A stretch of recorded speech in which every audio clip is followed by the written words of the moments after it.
Welcome, everyone. My name is Sarah Ray from the Bloomfield Public Library. Thank you for joining us today. We have Julie Kim, who's going to be presenting on Korean popular culture and its effects. This program is part of our Big Read 2022 with Interior Chinatown, and we do have a couple of free copies of the books left at the library. If you're interested in a copy, visit McMahon Winterberry or Prosser. Okay, Julie, turning it over to you. Hi, everyone. My name is Julie Kim. I'm an associate professor of communication department, and I'm also East Asian Studies coordinator at Central Connecticut State University. So if you are familiar with BTS, Blackpink, Parasite, Squid Game, and Minari, as I show you this the pictures, it's all related to Korean popular culture. So I'm very glad to give a lecture about this topic today. Thank you for joining again. So when I searched for Korean pop for this lecture, I found a lot of news articles regarding BTS Jin's military service.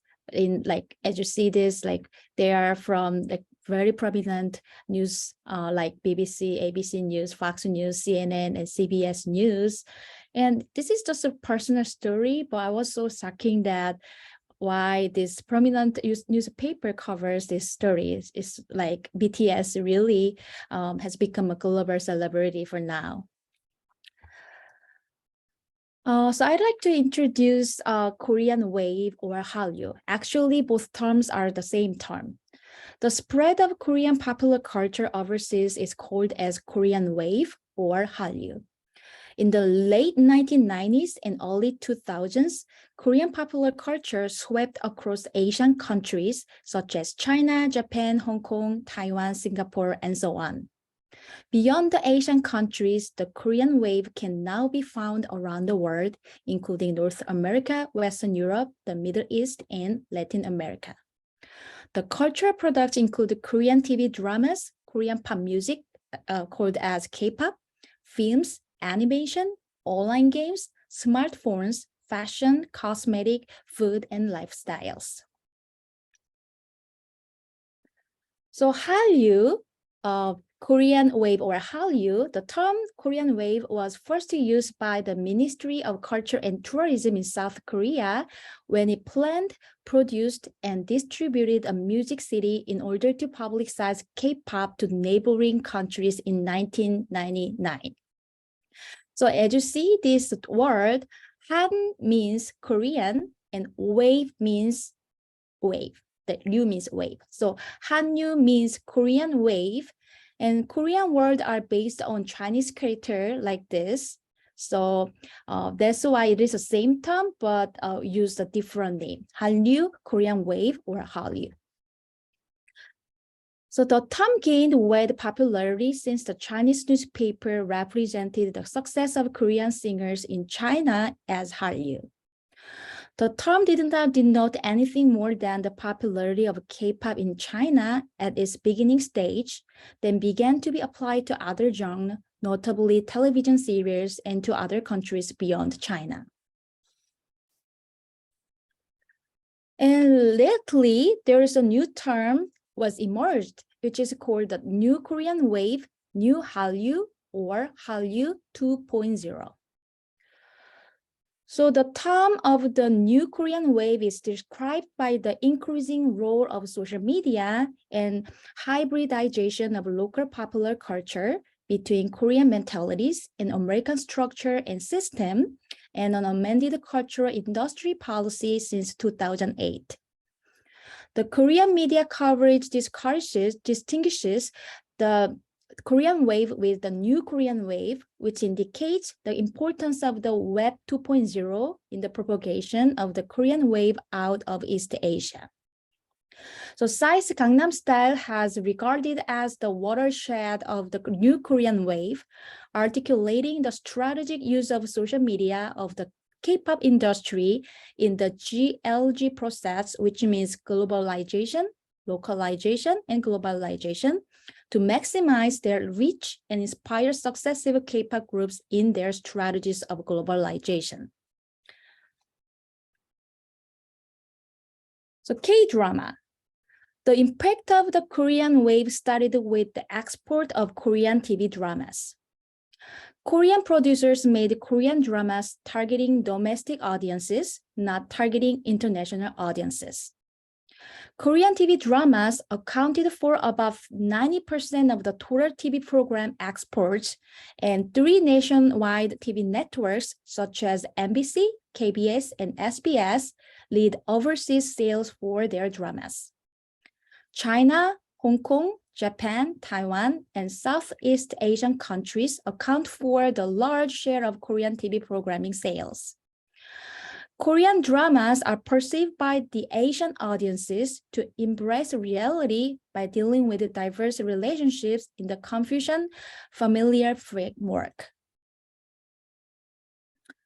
So this is the first example I would like to introduce to you today. The title is Winter Sonata, aired in 2002.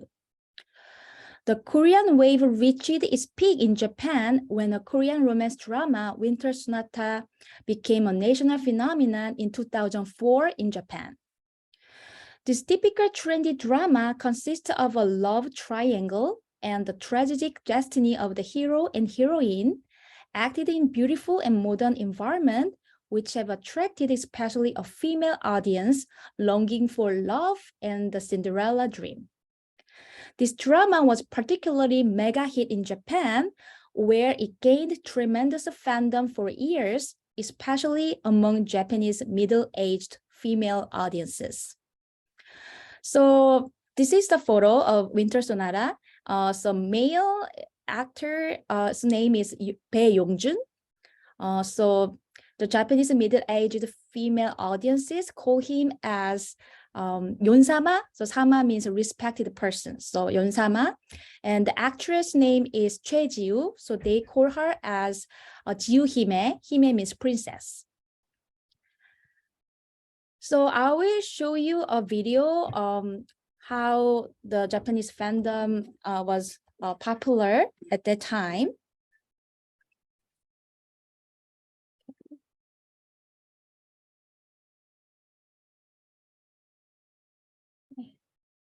ヨン様に久しぶりに会いたいと思ってました。今回の日本はいかがでしたか？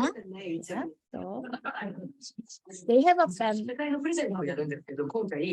일본말은 どうしたのかなと思ったら。よろしくお願いします。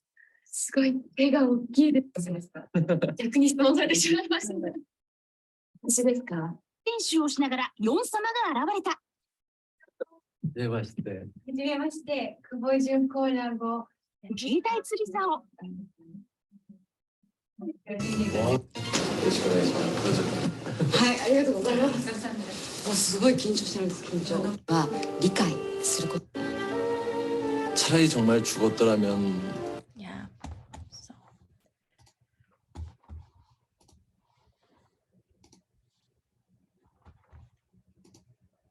Okay. So Mori stated that it was a mega hit of Winter Sonata and the subsequent Yonsama phenomenon that changed the stereotypical image of Korean people and culture in Japan in an unprecedented way. Another scholar, Jung, argued that the construction of Bae-yong-jun's soft masculinity is reinforced by the post-colonial desires of Japanese female fans that engender retrospective and nostalgic sentiment. Another K-drama is Daejanggeum, aired in 2003. So the Korean wave reached a new peak when a historical drama, Daejanggeum, was sold and aired.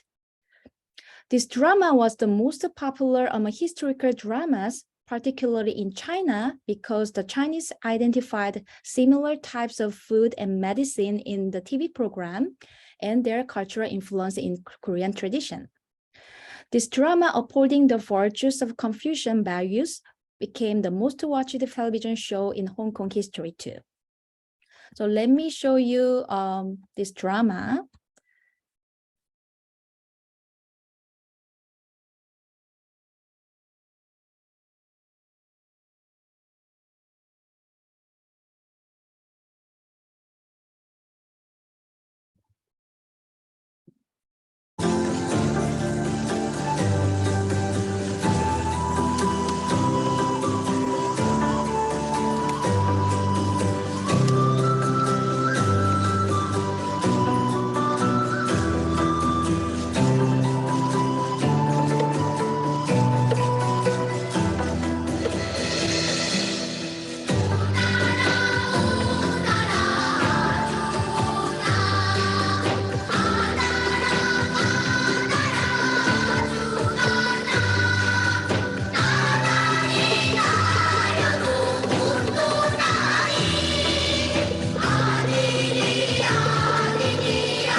So this drama gained popularity in not only China and Hong Kong, but also Taiwan and Southeast Asia in the mid-2000s and the Middle East in the late 2000s.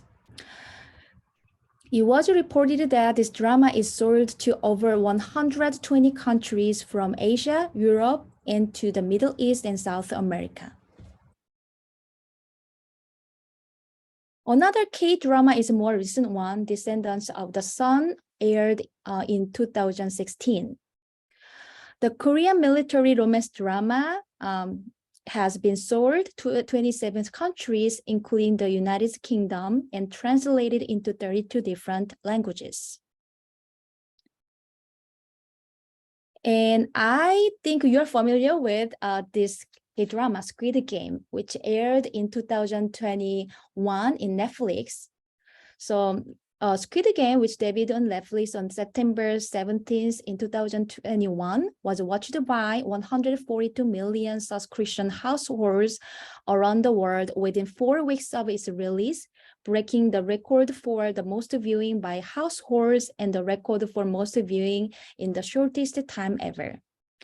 Squid Game became the first Korean series to top Netflix Today's top 10 in the United States and the top viewed program in 94 countries. And other than this, there are a bunch of the K-dramas on Netflix and Apple TV. So the Pachinko, Memories of Alhambra, Hometown Cha-Cha-Cha, Vincenzo, Kingdom, Christ Landing on You, all of them are K-drama. Let's move on to K-pop music. While the success of Korean TV dramas were not planned, K-pop music is much more deliberately planned industry, targeting international audiences from its start. Most K-pop stars and idol groups are not accidentally discovered, but have been recruited and systematically produced by entertainment management firms, and their star system was born in the early 1990s and consolidated in the mid-1990s. This system integrates production and management, including marketing of stars through digital communication networks. K-pop is characterized by the transcultural hybridity of popular culture, influenced by orderly's global elements and traditional national elements. K-pop performance exemplify a sort of pop perfectionism, like catchy tunes, good singing, attractive bodies, cool clothes, mesmerizing movement, and other attractive attributes in non-threatening and pleasant package. K-pop and its fandom among digitally connected consumers can be a statement about their dispositions, liking or dislikings, and aspirations, not just reflective of the actual and present self, but also formative of our desired and future self. In 2012, Korean singer Psy became a global phenomenon with his song Gangnam Style and horse riding dance move through YouTube. So I know most of you are familiar with his song, but I'd like to watch this again for another explanation later, for this lecture.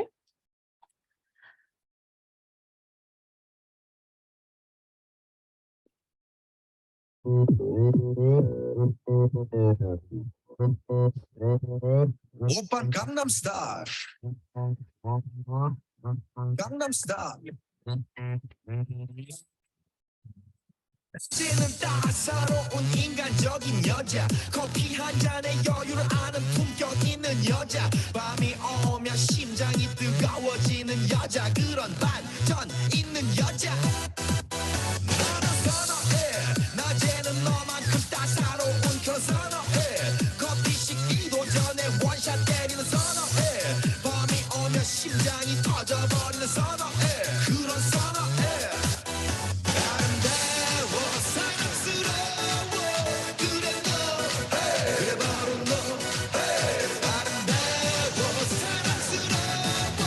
그래 너 그래 바로 너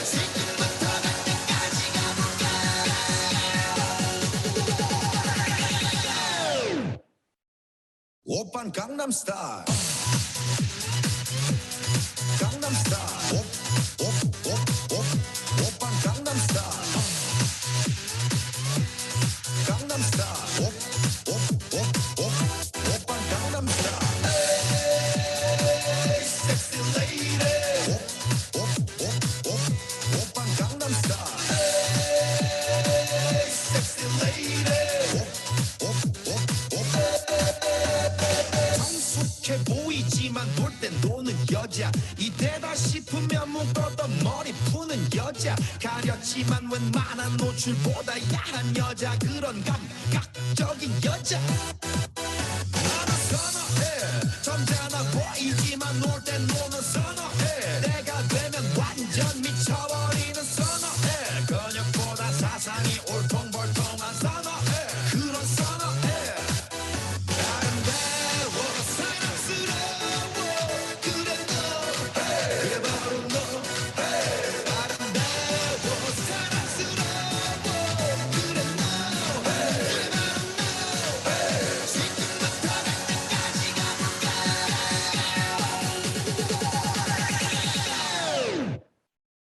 오빤 강남스타일 강남스타일 오빤 강남스타일 강남스타일 오빤 강남스타일 에이 섹시 레이디 오빤 강남스타일 에이 섹시 레이디 위는 너 그 위에 나는 너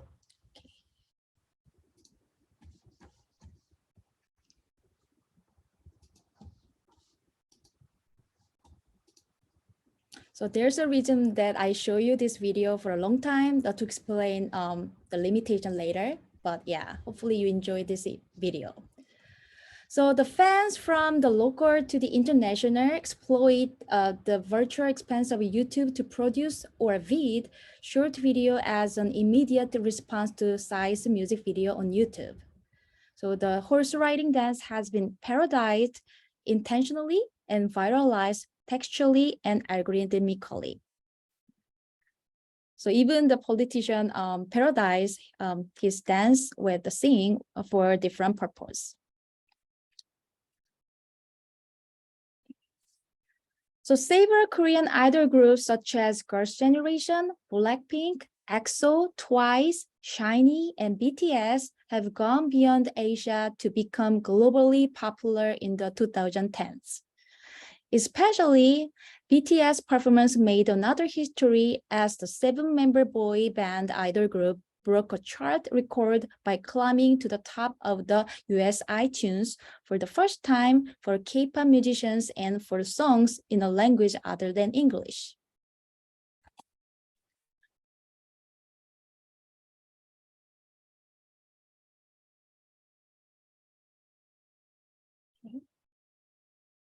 So this is the BTS performance.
So let's move to Korean film.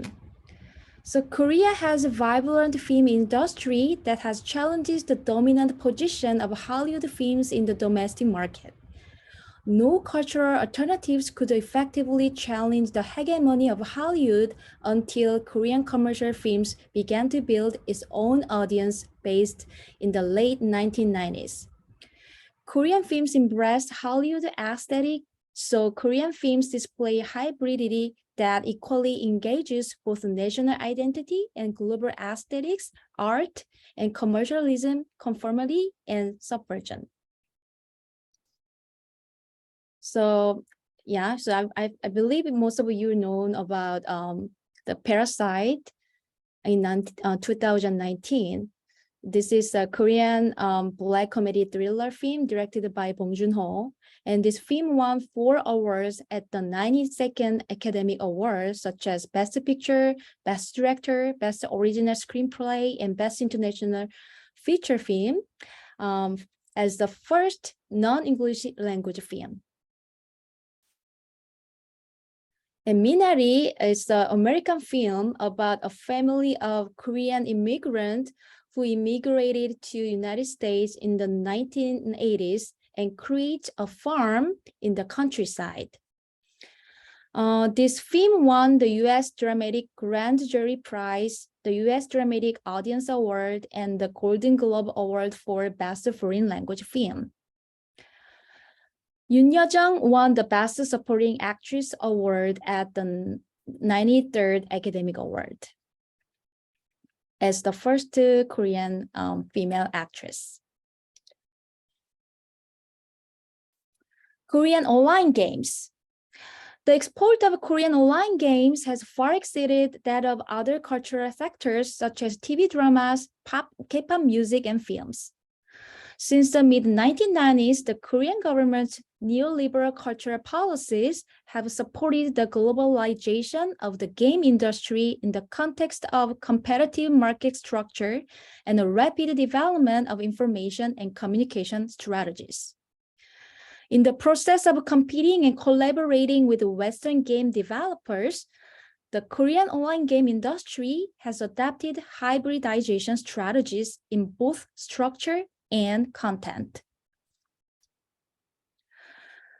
Korean online games have been developed mainly for international users through content hybridization, denationalized orderly storytelling, and the creation of relatively identity-less games to minimize any possible antagonism or resistance toward foreign cultural products. Unlike Korean TV dramas and Korean films, the Korean online game industry has primarily exported products to the United States, the Western Europe, and Asian countries. Its export primarily to the Western markets raises a question of whether digital culture has substantially changed the Korean wave from a regionally focused Asian culture flow to a Western-focused cultural flow, decentralizing subaltern flow from the non-West and to the West. So these are all examples of Korean online games: Lineage, Crazy Racing Kart Rider, Mabinogi, and Mir 1234.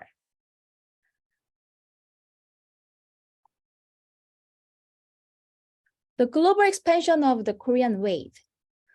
The Korean wave has expanded beyond Asia to the Americas, Europe, and the Middle East.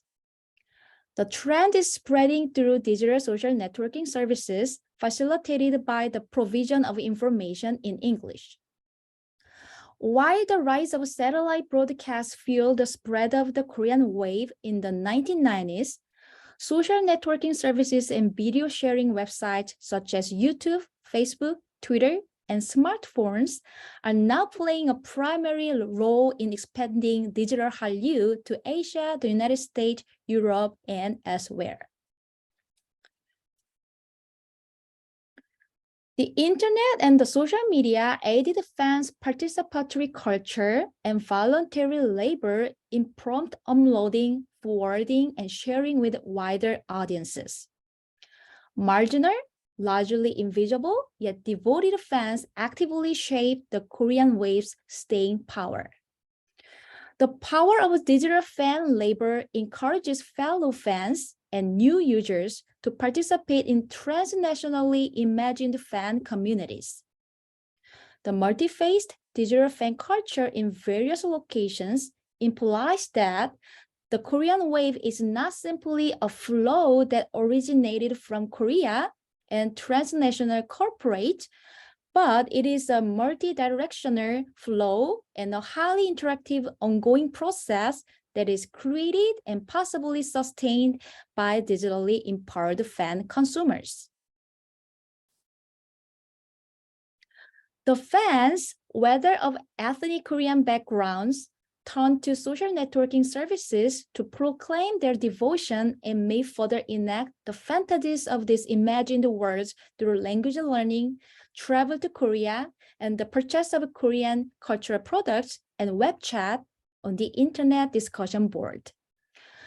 The Korean wave culture in online communities may allow fans to imagine new identities and practices at the heart of their social realities, hierarchies, and inequalities.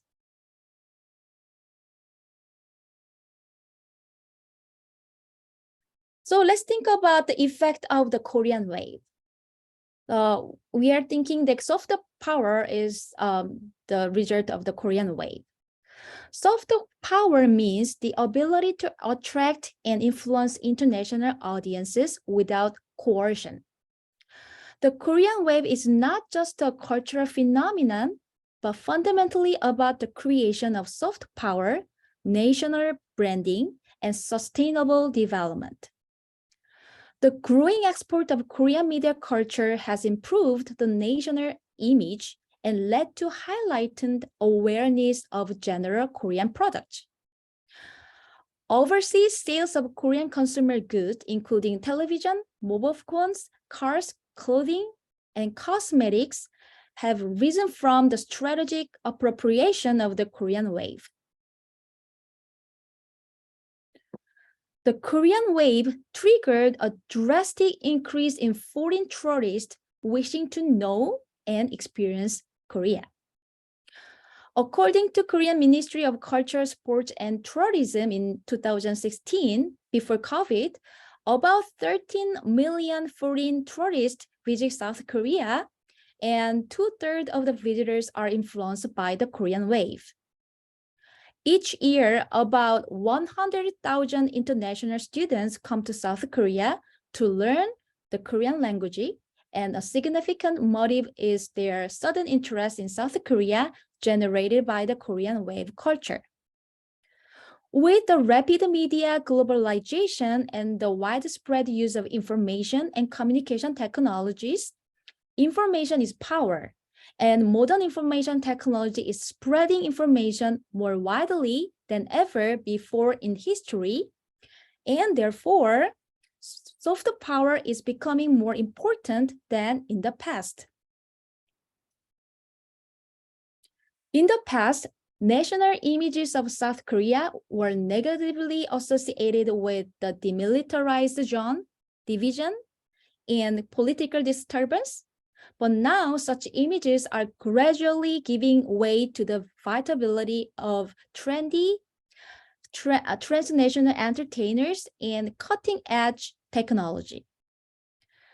The success of Korean popular culture overseas is drawing an unfamiliar spotlight on a culture once colonized or overshadowed for centuries by powerful countries. So there's a significant role of South Korean government in terms of a Korean wave. Although the Korean wave started from the effort of private sectors, the South Korean government has played a key role in the speed of growth. Since the 1997 Asian financial crisis, the South Korean government has thoroughly re-examined the process of modernization and targeted the export of popular media culture as a new economic initiative. With limited natural resources, South Korea sought to reduce its dependence on a manufacturing base under competitive threat from China.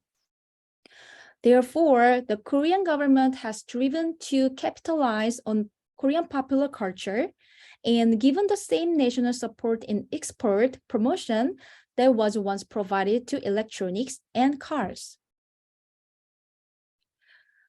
In the area of neoliberal globalization, characterized by market deregulation and reduced state intervention in economic and cultural affairs, the Korean government has pursued a proactive, not passive, cultural policy. Data in Seoul stated that South Korea may be the first nation to consciously recognize and, more important, form official policy and take action toward become a dream society of icons and aesthetic experience. The Korean wave has quickly replaced the old frames of national policy with the new neoliberal discourses of global market success and transnational consumerism. However, there are some limitations as well. The Korean wave popular culture has heightened South Koreans' visibility around the world and captured the imagination of a new generation.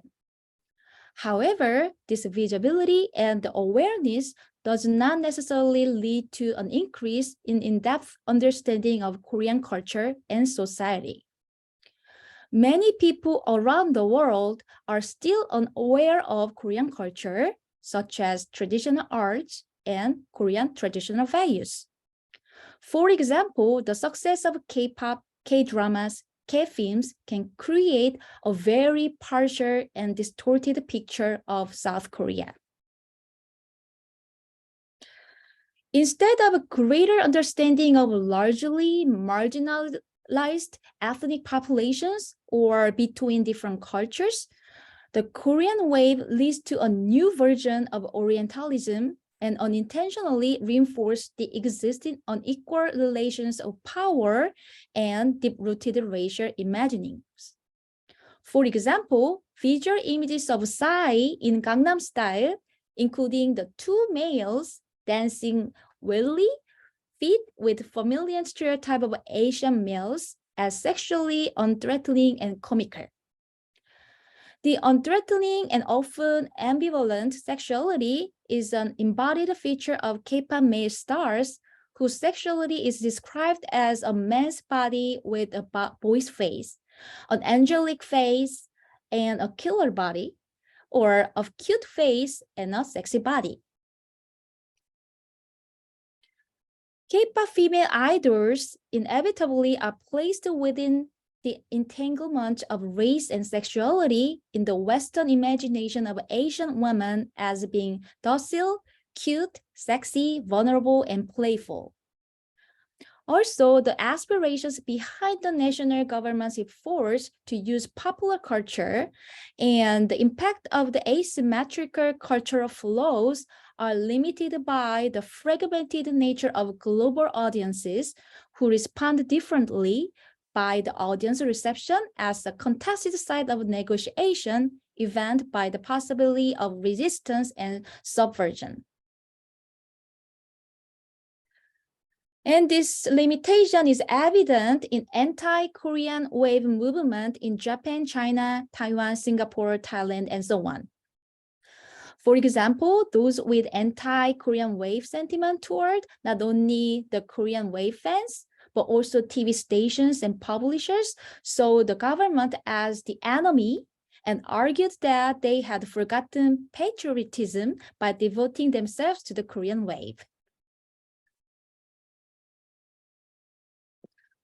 With the active involvement of the government, the Korean wave has been largely constructed within nationalistic discourse and policies and imagined with cultural nationalism as a form of hegemony masked in soft power.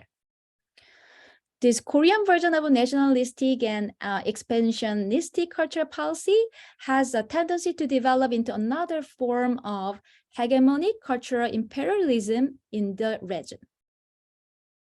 The Korean wave popular culture as resources for soft power by the post-colonial periphery can ironically generate a new version of cultural imperialism that is deeply embedded in cultural nationalism and its ideological position going against cultural diversity and soft power of attraction.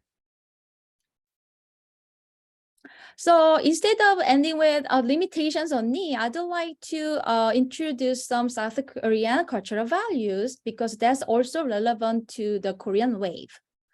The first one is Confucianism. So Confucianism still has a profound influence and remains a part of Korean lifestyles, roles, and tradition. Confucianism emphasizes the obligations of personal relationship within an established social hierarchy. The Confucianism in human relationships centers on interdependence, group harmony, establishing order within social relationship, and reciprocal obligations. Confucianism values we-ness instead of I-ness, such as interdependence and love for belonging to groups, an obligatory conformity to the group, including one's national group. Hierarchy based on social standing calls for specific reciprocal behavior expectation, such as between king and subject, between justice and royalty, between father and son, between elder brother and younger brother, and between friends. In traditional Korea, the social hierarchy and established power construct provided a sense of harmonious order based on interdependence and specific guidelines for human interaction. The influence of traditional values in modern Korea tends to be less strong among younger generations, females, and those individuals in greater contact with Western values. Compared to their parent generation, those under 30 tend to show less loyalty to the state and less respect for traditions and are less inclined to submit to authority. Young South Koreans tend to endorse traditional values less strongly than older South Koreans and exhibit more individualistic values.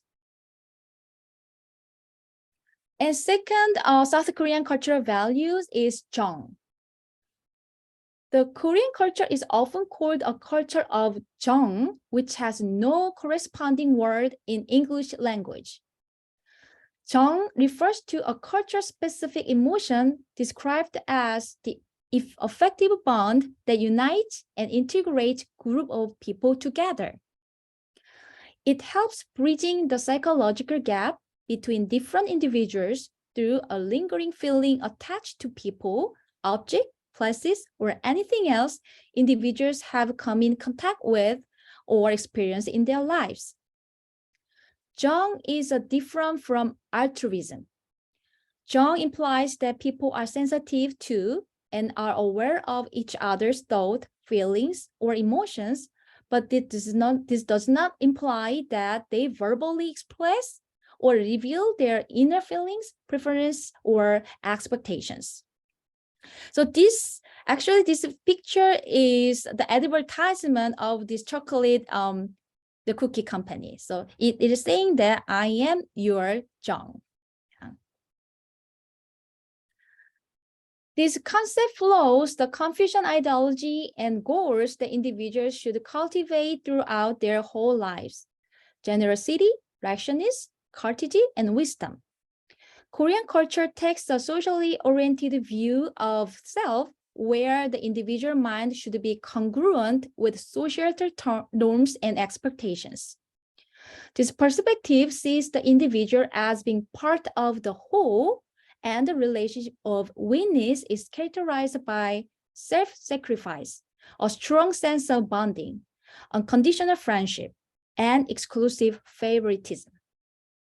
This bonding is considered to be Jong, which is an affectionate feeling that describes a relational tie and the bonding among people, object, and place.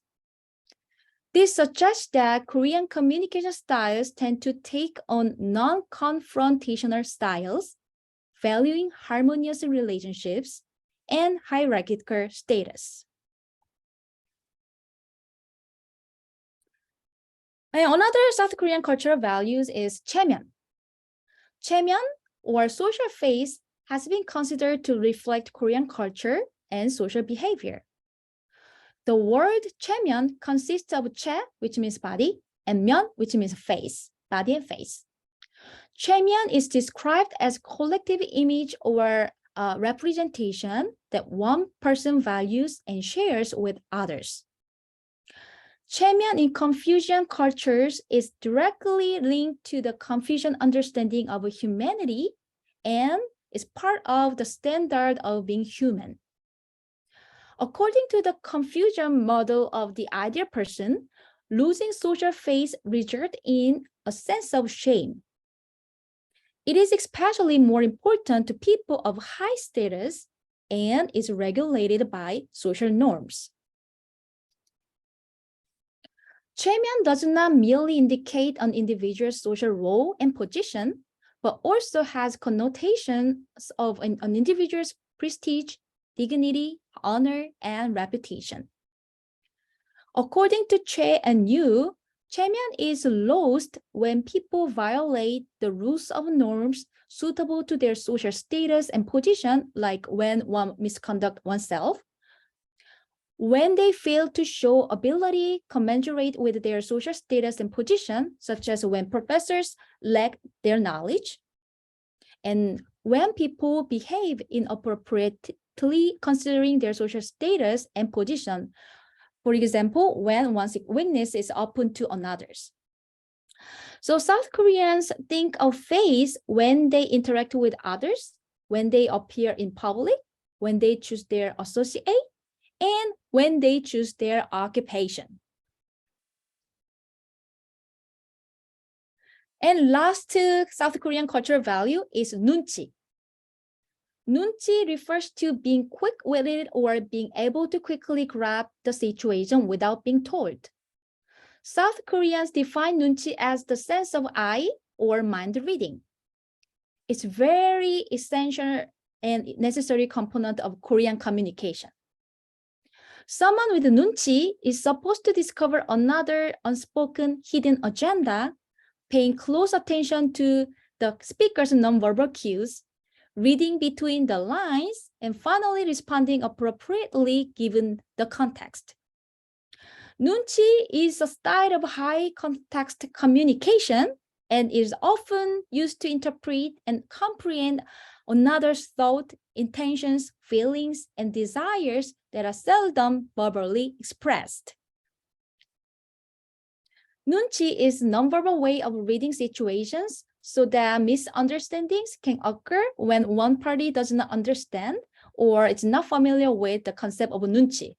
For example, when foreigner is interacting with a native South Korean, it's very hard to figure out this. A mutual understanding of both parties' nunchi results in successful communication, but misinterpretation of nunchi will result in loss of face for both parties. Nunchi is a tool and skill to develop, maintain, or sustain appropriate relationships through effective communication. So in terms of South Korean communication style, South Korea is defined as a collectivistic, high context culture with heavy influence from Confucianism, and it is generally assumed that collectivistic and high context South Korean culture tends to employ more indirect communication strategies to avoid conflict and loss of face. Contemporary South Koreans find themselves negotiating between Confucianism and capitalism, hierarchy and equality, collectivism and individualism, traditional calm, and recent societal dynamism. So South Korea has long been a culturally homogeneous society, but the number of migrant workers and foreign students has increased rapidly since the end of 20th century. International marriage has also been increasing as a result of the many Korean men who seek foreign wives, many from Southeast Asian countries, as well as the Korean government's promotion of interracial marriage. Therefore, the country is now in a transition period to multicultural society, and this change requires to re-examine the cultural identity and national values. So this is all I prepared, and if you have any questions, feel free to let me know. Thank you for your attention.